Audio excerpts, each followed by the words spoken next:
याद रखिए कि यहाँ पर करंट प्रोड्यूस नहीं होगा और यहाँ पर हमारे पास करंट प्रोड्यूस होगा। तीनों जो है आर पर डिपेंड करते हैं। ये टाइम पर भी डिपेंड करता है, ये टाइम पर भी, और ये टाइम पर डिपेंड नहीं करता। किस वजह से है? तो याद रखें कि ये लेंज लॉ की वजह से है। आपको आप इस तरह लिखा करें। अगर साउथ पोल बन रहा है तो इसको जो है आप लोग इस तरह लिखा करें। अब ये देख ले, ये हमारे पास डायरेक्शन इसकी कुछ इस तरह है, यानी एंटी क्लॉकवाइज। ये देख ले, एरो की डायरेक्शन मेरे पास क्लॉकवाइज है। बिस्मिल्लाहिर्रहमानिर्रहीम। आज हमारा जो चैप्टर है that is electromagnetic induction. 3 topics है इसमें, 4 टॉपिक्स है। Electromagnetic induction, Faraday's law, Lenz laws, और इसके बाद हमारे पास है जनरेटर और ट्रांसफार्मर। जनरेटर प्रीवियस चैप्टर में हुआ था, और एक टॉपिक रहता है ट्रांसफार्मर, वो अलग टॉपिक है, वो इसकी बात करेंगे इंशाल्लाह अगले लेक्चर में, या एक ही दिन रिकॉर्ड कर लेंगे। 1 2 3 और ट्रांसफार्मर 4 टॉपिक्स है। 4 MCQ जो है कन्फर्म है PMDC सिलेबस के मुताबिक। ईटा और एमडीकेट दोनों में इंशाल्लाह एक एक MCQ इससे आएगा। So let's start electromagnetic induction. What is electromagnetic induction? So electromagnetic induction basically कहता है हमें कि हमारे पास अगर एक मैग्नेटिक फील्ड लाइंस है, वो एक कॉइल से कनेक्टेड है और उसमें चेंजेस आ रही है, तो उसमें हमारे पास करंट प्रोड्यूस होगा, उसको हम कहते हैं इलेक्ट्रोमैग्नेटिक इंडक्शन। ये देख ले, सपोज ये हमारे पास ये एक मैग्नेट है, इसका नॉर्थ पोल है, ये साउथ है।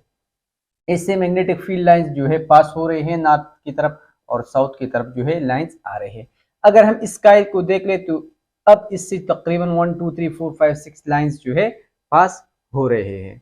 अब अगर इसी मैग्नेट को मैं पीछे कर लूँ तो 6 के बजाय कम लाइन से पास होंगे, लाइक 1 2 3 4, या मैं इसको आगे की तरफ कर लूँ तो लाइन जो है हमारे पास तकरीबन 10 लाइंस जो है इससे पास हो रही। कुछ लाइंस इस तरह ऊपर भी और नीचे भी होंगे जो इससे पास नहीं हो रहे होंगे।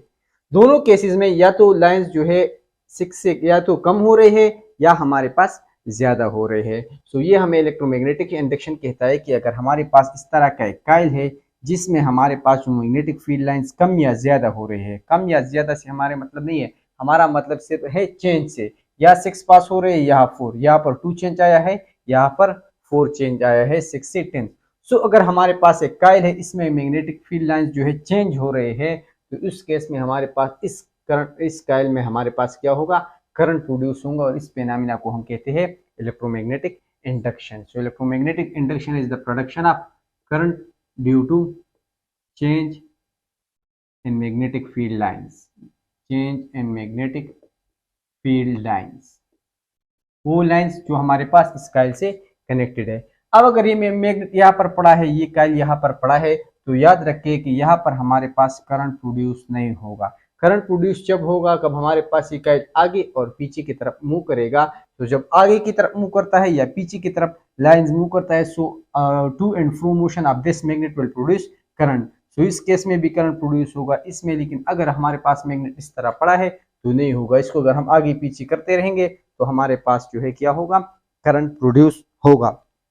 इसी तरह प्रीवियस टॉपिक में हमने कहा था कि अगर सपोज हमारे पास एक कॉइल है, इसको हम कनेक्ट कर लेते हैं सोर्स ऑफ ईएमएफ से, तो क्या होगा कि यहाँ पर इस कॉइल में जो है मैग्नेटिक फील्ड लाइंस जो है वो प्रोड्यूस होंगे। अब इसी तरह अगर हम 2 कॉइल्स ले ले, इस कॉइल को हम कहते हैं, फर्स्ट कॉइल को हम कहेंगे प्राइमरी कॉइल, इस कॉइल को हम कहेंगे सेकेंडरी कॉइल। तो इस प्राइमरी कॉइल से जो लाइंस निकल रहे हैं मैग्नेटिक फील्ड लाइंस, ये सेकेंडरी कॉइल्स के को जो है उसको इससे पास हो रहे हैं। इसी तरह अगर मैं एक दूसरा सिस्टम इसी तरह, ये भी मेरे पास प्राइमरी कॉइल हो गया, ये भी मेरे पास जो है सेकेंडरी कॉइल हो गया। ये इस प्राइमरी कॉइल में जो है इसको इलेक्ट्रिक ईएमएफ सोर्स कनेक्ट है, इलेक्ट्रिक फील्ड जो है वो यहाँ पर मैग्नेटिक फील्ड प्रोड्यूस कर रहा है। अब ये मैग्नेटिक फील्ड यहाँ पर आकर इस कॉइल में क्या कर रहा है? यहाँ पर इलेक्ट्रिक फील्ड प्रोड्यूस कर रहा है। अब याद रखें कि इस तरह का डायग्राम अगर आप लोगों को एमसीक्यूज में गिवन हो तो याद रखें कि यहाँ पर मेरे पास कनेक्ट है डीसी सोर्स। तो यहाँ पर जो है मैग्नेटिक फील्ड लाइंस प्रोड्यूस होंगे, लेकिन वो वक्त के साथ चेंज नहीं हो रहे होंगे। अगर मैं इस तरह एसी सोर्स ले लूँ, जबकि लाइक पाकिस्तान में जो है एसी की फ्रीक्वेंसी 50 हर्ट्ज है, तो एक साइकिल में, एक सेकंड में जो है 50 टाइम्स की पोलरिटी चेंज होगी। तो इसके मैग्नेटिक फील्ड लाइंस अपीयर और डिसअपीयर होंगे, यानी हर सेकंड में जो है ये मैग्नेटिक फील्ड लाइंस इस कॉइल में चेंज हो रहे होंगे। अब जब मैग्नेटिक फील्ड लाइंस चेंज हो रहे हैं या से मैग्नेटिक फ्लक्स अकर हो रहा है, तो हमारे पास यहाँ पर करंट प्रोड्यूस होगा। याद रखिए कि यहाँ पर करंट प्रोड्यूस नहीं होगा और यहाँ पर हमारे पास करंट प्रोड्यूस होगा। जितनी ये फ्रीक्वेंसी ज़्यादा होगी उतनी हमारी जो है यहाँ पर करंट ज़्यादा होगा। तो ये मेरे पास प्राइमरी कॉइल है और ये मेरे पास सेकेंडरी कॉइल है। अब इसी बात को जो है यहाँ पर जो करंट प्रोड्यूस हो रहा है, इस करंट की वजह से जो है क्या होगा, हमारे पास ईएमएफ प्रोड्यूस होगा। और वो बात कही थी फैराडेज ने, और उस लॉ को हम कहते हैं फैराडेज लॉ। फैराडे कहता है कि जो ईएमएफ प्रोड्यूस हो रहा है वो डायरेक्टली यहाँ पर जो मैग्नेटिक फ्लक्स है उसकी रेट पर डिपेंड करती है। कितनी मैग्नेटिक फील्ड अप्लायंस पास हो रही है, कितने एरिया से और कितने टाइम में इसमें चेंजेस आ रही है। पिछले टॉपिक में हमने कहा था कि मैग्नेटिक फ्लक्स हमारे पास बराबर है बी ए कास थीटा, यानी हमारे पास अगर ये एक सरफेस एरिया है, इस एरिया से कितनी मैग्नेटिक फील्ड लाइंस पास हो रहे हैं उसको हमने कहा था क्या, उसको हमने कहा था मैग्नेटिक फ्लक्स। अब इसी मैग्नेटिक फ्लक्स में जितनी चेंज आ रही है, अगर ये बी चेंज हो रहा है, ये लाइंस चेंज हो रहे हैं, तो बी फ्लक्स जो है उसमें चेंज हो रहे होंगे। अब फ्लक्स में चेंज हो रहे हैं विद रिस्पेक्ट टू टाइम, तो हमारे पास क्या होगा, ई प्रोड्यूस होगा। अब ये ई जो है, ये जो में प्रोड्यूस हो रहा है यहाँ पर, ये डायरेक्टली डिपेंड करेगा इस rate of change of flux पर। याद रखें कि हमारे पास एमसीक्यूज में आएगा कि ई हमारे पास डिपेंड करता है फ्लक्स पर या rate of change of flux पर, तो ये गलत है। ई हमारे पास फ्लक्स पर डिपेंड नहीं करता, E rate of change of flux पर डिपेंड करता है। जब फ्लक्सेस में चेंज आएंगे तब हमारे पास ई प्रोड्यूस होगा। जब लाइंस पास होंगे प्रोड्यूस नहीं होगा, लेकिन जब इस लाइन में चेंजेस आएंगे तो हमारे पास जो है ई प्रोड्यूस होगा। E totally depend on this change, सही है। अगर सपोज हमारे पास इस तरह कॉइल है, उससे सपोज इस तरह है कि 100 लाइंस पास हो रहे हैं, ये देख ले 100 लाइंस पास हो रही है, तो यहाँ पर जो है करंट प्रोड्यूस नहीं होगा। इससे अच्छा हमारे पास एक छोटा सा कॉइल है जिससे कभी 2 लाइन पास हो रही है, कभी 3 लाइन पास हो रही है, कभी हमारे पास 1 लाइन पास हो रहा है, लेकिन ये वेरी कर रहा है 1 2 3 3 2 1 1 2 3। लेकिन इस सब से जो है ये हमारे ये जो चेंज है, ये चेंज हमारा बेहतर है क्योंकि इस चेंज की वजह से करंट प्रोड्यूस होगा। अब इस इक्वेशन को जो है हम इस तरह भी लिख सकते हैं कि E is direct proportion flux divide by T। यहाँ पर मेरे पास कांस्टेंट जो है N है, सही है। अब ये N जो है number of turns of coil है। अगर हमारे पास नंबर ऑफ, ये एक कॉइल है, एक टर्न है इसका, तो इसको जो है सिंपली N की बजाय अगर हम 1 लिख ले तो इसको जो है हम इस तरह लिख सकते हैं। अगर नंबर ऑफ टर्न सपोज 1 2 3 3 से ज्यादा है तो यहाँ पर हम N लिख लेंगे। E is equal to N flux divide by T, यानी जो ई प्रोड्यूस हो रहा है यहाँ पर ईएमएफ प्रोड्यूस हो रही है वो डिपेंड करता है इस कॉइल पर और rate of change of flux पर। अब इसकी हमारे पास जो है कुछ और इक्वेशन भी है, कुछ और फॉर्म भी है। फॉर एग्जांपल ये मेरे पास एक फॉर्म हो गया for n is equal to 1 for n more than 1। इसी तरह अगर हमें लिख लूँ E is equal to n और फ्लक्स के बजाय मैं लिख लूँ बी ए कास थीटा, तो मैं इस तरह भी लिख सकता हूँ N B A cos theta divide by rate of change of T. तो ये मेरे पास एक दूसरा इक्वेशन है जिसको मैं इस तरह लिख सकता हूँ। अब ये जो करंट प्रोड्यूस हो रहा है, सही है, जो करंट प्रोड्यूस हो रहा है अगर हम इसको फाइंड करेंगे तो हमारे पास I is equal to V divide by R equation है। सो V की बजाय ये मैं लिख लूंगा N B A cos theta divide by T, सही है, और इसको R पर डिवाइड करूंगा, या मैं ये वैल्यू भी लिख सकता हूँ जो मेरे पास ये है N rate of change of flux divide by T, और यहाँ पर R भी आ जाएगा। सो दोनों इक्वेशन मेरे पास जो है इंड्यूस करंट के लिए सही है। जो चार्ज प्रोड्यूस हो रहा है, so I is equal to Q divide by T, Q मेरे पास बराबर है IT, सो I मेरे पास ये है, सो I मेरे पास है N rate of change of flux divide by R T multiply by T. तो ये टी इसके के साथ cancel, I will get the equation rate of change of flux divide by R. तो याद रखें जो चार्ज प्रोड्यूस हो रहा है, चार्ज हमारे पास जो है ये इंडिपेंडेंट ऑफ टाइम है, और ऊपर ये जो करंट था ये मेरे पास टाइम डिपेंडेंट था, सही है। चार्ज जो है ये आर पर डिपेंड करता है लेकिन आई पर डिपेंड नहीं करता। अगर मैं पावर की बात कर लूँ तो पावर का इक्वेशन मेरे पास था P is equal to V square divide by R, और V मेरे पास बराबर है N flux divide by T square है, तो सबको स्क्वायर कर लेंगे और R पर डिवाइड है, तो ये मेरे पास N flux N square flux square by T square R square. So power जो है ये T पर भी डिपेंड कर लेता है और ये मेरे पास जो है R पर डिपेंड करता है। So power is inversely proportional to r power is inversely proportional to t square। लेकिन जो हमारे पास ये वाला चार्ज है, चार्ज जो है टाइम पर डिपेंड नहीं करता, सिर्फ r पर डिपेंड करता है। चार्ज, करंट, पावर में तीनों जो है r पर डिपेंड करते हैं। ये टाइम पर भी डिपेंड करता है, ये टाइम पर भी, और ये टाइम पर डिपेंड नहीं करता। सो आपसे एमसीक्यूज में पूछेंगे कि इंड्यूस करंट चार्ज करंट और रजिस्टर पर डिपेंड करता है कि नहीं, इंड्यूस चार्ज रजिस्टर और टाइम पर डिपेंड करता है कि नहीं, और इंड्यूस पावर जो है आर और टाइम पर डिपेंड करता है कि नहीं, ताकि आप लोगों को ये याद हो।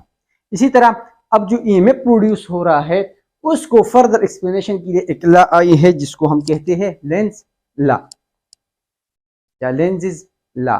अब लेंजिस लॉ जो है ये हमें डिस्क्राइब करती है फेरेडे लॉ को, ये फर्दर एक्सप्लेन करती है फेरेडे लॉ को। याद रखें कि एमसीक्यूज में आता है कि Lenz law explain Faraday law, Faraday law explain Lenz law, कि which one of the following statement is correct. So आपको याद होना चाहिए कि Lenz law describes Faraday law.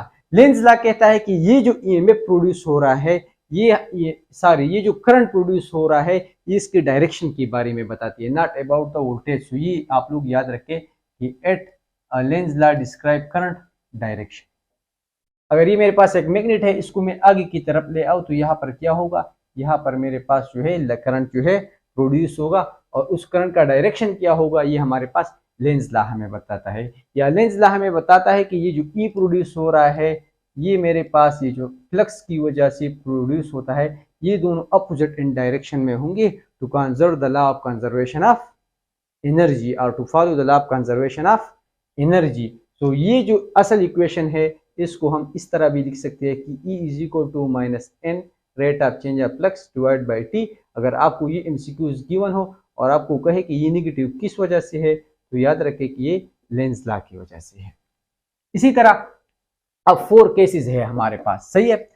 Case number 1, जब एन नॉर्थ मैग्नेट है हमारे पास, नॉर्थ साइड, इसको हम आगे की तरफ ले जाए या पीछे की तरफ, या साउथ आगे की तरफ ले जाए या साउथ पीछे की तरफ। तो 1 2 3 4 चीजें आप लोगों को याद रखनी चाहिए। नंबर फर्स्ट, करंट की डायरेक्शन क्या होगी। सेकंड, यहाँ पर कौन सा पोल बनेगा। थर्ड, अगर हम लेफ्ट की तरफ से देख ले तो यहाँ पर लाइंस आ रही होंगी या जा रही होंगी, डायरेक्शन मैग्नेटिक फील्ड की क्या होगी, उसको हम डॉट से रिप्रेजेंट करेंगे या क्रॉस से। और लास्ट पॉइंट कि मैग्नेटिक फील्ड लाइंस जो है इंक्रीज हो रही है या डिक्रीज हो रही है। सो सबसे पहले जब करंट की डायरेक्शन की हम बात करते हैं तो याद रखें कि करंट की डायरेक्शन को हम by Fleming right hand rule जो है फॉलो करते हैं, फाइंड करते हैं, Fleming right hand rule. So ये आप लोग याद रखें, एमसीक्यूज में आएगा कि इंड्यूस करंट की डायरेक्शन किस तरह फाइंड करते हैं, तो Fleming right hand rule. Fleming right hand rule हमें क्या कहते हैं, फ्लेमिंग राइट हैंड रूल हमें सिर्फ ये कहता है कि सपोज ये मेरे पास एक कॉइल है, सही है, इसमें मैग्नेटिक फील्ड अप्लायंस कुछ इस तरह है, ये देख ले, तो इसको राइट हैंड में प्लग कर, ये मेरे पास कॉइल है, ये मेरे पास इस तरह एक कॉइल है, सपोज ये कॉइल का एक हिस्सा ये है, इस तरह जा रहा है, तो इस कॉइल को इस तरह पकड़े, इस फिंगर को जो है सारी फिंगर्स को इनको डायरेक्शन ऑफ मैग्नेटिक फील्ड कर दे, तो ये जो बड़ी फिंगर होगी ये हमें बताएगी about the direction of what, direction of current. तो इसके लिए मेरे पास एक कॉइल है, तो सपोज ये मेरे पास 1 2 3 4 फिंगर्स है, और ये मेरे पास एक हाथ है, और ये मेरे पास हाथ की बड़ी उंगली है। लेट्स ट्राई इट अगेन, ये मेरे पास हो गई उंगली, और I am not a good dryer, मैं अच्छी तरह ड्रा नहीं कर सकता, याद रखें। और ये मेरे पास कुछ इस तरह आएगी 1 2 3 4। सो जो भी हमारे पास क्या है, जो भी हमारे पास कॉइल है, आप उसको इस तरह इस हाथ में पकड़े, सपोज ये मेरे पास एक कॉइल। अब ये लाइंस अगर मैग्नेटिक फिंगर जो है मैग्नेटिक फील्ड्स ऑफ डायरेक्शन में होंगी, तो ये जो फिंगर है ये हमें बताएगी द करंट की डायरेक्शन, सही है। सो अब लेंज लॉ के मुताबिक ये देख रहे हैं कि अगर हमारे पास ये नॉर्थ पोल इस तरफ आ रहा है, तो लेंज लॉ हमें कहता है कि यहाँ पर ये साइड जो है, इस साइड को जो है इसके अपोजिट इन डायरेक्शन में होगी। फॉर एग्जाम्पल, इस नॉर्थ को हम यहाँ पर ले आ रहे हैं, तो उसको अपोजिट करने के लिए यहाँ पर भी हमारे पास कौन सा पोल होना चाहिए, नॉर्थ पोल, ताकि इसको रिपेल कर ले। तो ये साइड पर जो बन रहा है वो मेरे पास क्या है, वो नॉर्थ पोल है। इस तरह यहाँ पर जो है नॉर्थ पोल जो है, इस मैग्नेट को हम पीछे की तरफ ला रहे हैं, मैग्नेट जो है पीछे की तरफ जा रहा है, तो हमें चाहिए कि इसको इस तरह खींचे, इसके अपोजिट काम करे। तो इसको खींचने के लिए हमें क्या चाहिए, साउथ पोल चाहिए, तो यहाँ पर साउथ पोल अपीयर होगा। अब ये साउथ पोल आ रहा है तो उसके अपोजिट में हमें काम करना है। याद रखें कि अगर ना एक फूल आ रहा है तो उसको हमने रिपेल करना है, अगर एक फूल जा रहा है तो उसको हमने खींचना है, अपोजिट काम करना है। अगर इसकी मिसाल ऐसे कि कुछ दोस्त इस तरह होते हैं कि अगर उसके साथ कोई दोस्ती अच्छी ताल्लुकात रखता है तो उसको भगाता है, और अगर जो उससे बात नहीं करता उसकी तरफ भागता रहता है। तो हमें भी सेम काम करना है। अगर ये साउथ पोल आ रहा है तो उस साउथ पोल को जो है हमने रिपेल करना है। रिपेल के लिए हमें कौन सा पोल चाहिए? रिपेल के लिए जो है हमें साउथ पोल चाहिए, ताकि साउथ पोल जो है इसको रिपेल कर ले। अब यहाँ पर साउथ पोल भाग रहा है तो उसको पकड़ने के लिए मुझे कौन सा पोल चाहिए? नॉर्थ पोल चाहिए। तो यहाँ पर कौन सा साइड बनेगा? यहाँ पर नॉर्थ, यहाँ पर मेरे पास साउथ पोल बनेगा। तो ये एमसीक्यूज में आता है। इसी तरह ये यहाँ पर अगर एक मैग्नेट है, ये हमारे पास इस रिंग में हम इसको छोड़ ले तो मैग्नेट नीचे की तरफ आ रहा है, नॉर्थ पोल नीचे की तरफ आ रहा है। सो यहाँ पर जो है उसको ऊपर की तरफ रिपेल करने के लिए भी हमें नॉर्थ पोल चाहिए होगा। इस तरह ये भी नीचे की तरफ आ रहा है तो यहाँ पर भी मेरे पास साउथ पोल होना चाहिए। अब ये साउथ पोल किस तरह बनेगा? ये मेरे पास मैग्नेटिक फील्ड अप्लाई, यहाँ पर काइल है, यहाँ पर इस तरह मैग्नेटिक फील्ड पास हो रहेंगे, यानी लाइंस जो है हमारे पास लेफ्ट से राइट की तरफ होंगे। लाइंस जो है हमेशा हमारे पास साउथ टू नॉर्थ होते हैं। तो मैग्नेटिक फील्ड लाइंस जो है इस तरह पास होंगे। अब अगर फ्लेमिंग राइट हैंड रूल की मैं बात कर लूँ तो मेरे पास जो करंट है वो मेरे पास इस तरह होगा, यानी करंट जो है इस तरह है एंटी क्लॉकवाइज से। सही है। अब कुछ लोग जो है फ्लेमिंग राइट हैंड रूल की शॉर्टकट यूज करते हैं, और शॉर्टकट हमारे पास भी क्वाइट इजी है। ये शॉर्टकट ये है कि यहाँ पर देख रहे, अगर यहाँ पर नॉर्थ पोल साउथ पोल बन रहा है, ये मेरे पास एक काइल है, ये देख ले यहाँ पर एक रिंग पड़ा हुआ है मेरे सामने। अगर यहाँ पर नॉर्थ पोल बन रहा है तो इस एन को जो है आप इस तरह लिख के, ये मेरे पास क्या है? ये मेरे पास हो गया नॉर्थ। सही है। अगर यहाँ पर साउथ पोल बन रहा है, मैं दोबारा ड्रा कर लेता हूँ, ये थोड़ा जरूरी है।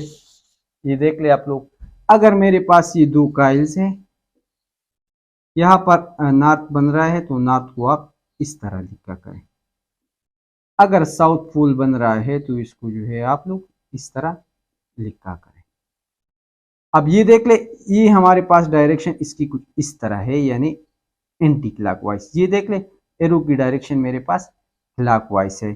सो जहां पर नॉर्थ पोल होगी वहां पर हमारे पास डायरेक्शन एंटी क्लॉकवाइज, जहां पर साउथ वो मेरे पास क्लॉकवाइज, जहां पर साउथ क्लॉकवाइज, जहां पर नॉर्थ वो मेरे पास एंटी क्लॉकवाइज। तो ये हमारे पास डायरेक्शन।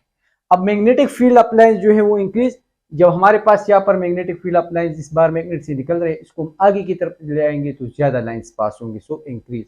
अगर हम इसको पीछे की तरफ जा रहे हैं तो ये डिक्रीज।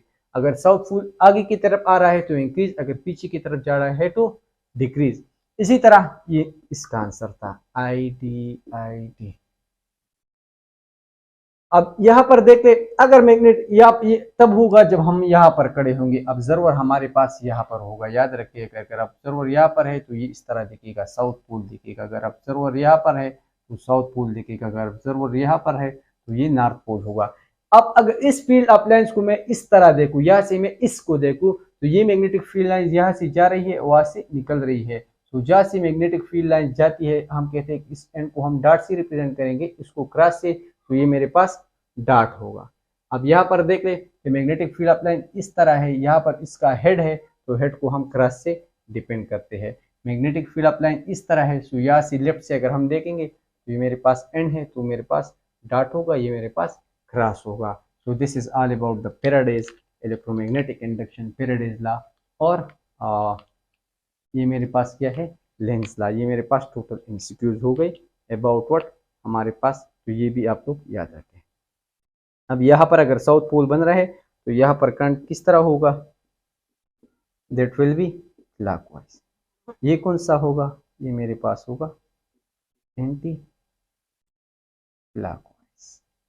तो ये मेरे पास टोटल हमारे पास था electromagnetic induction, Faraday's law, Lenz law. Transformer रहता है, इंशाल्लाह बड़े ईद की दिन जो है वो हम ट्रांसफार्मर रिकॉर्ड कर लेंगे, या आज रात जो है मैं इसको रिकॉर्ड कर लूंगा। That's enough for today. Thank you.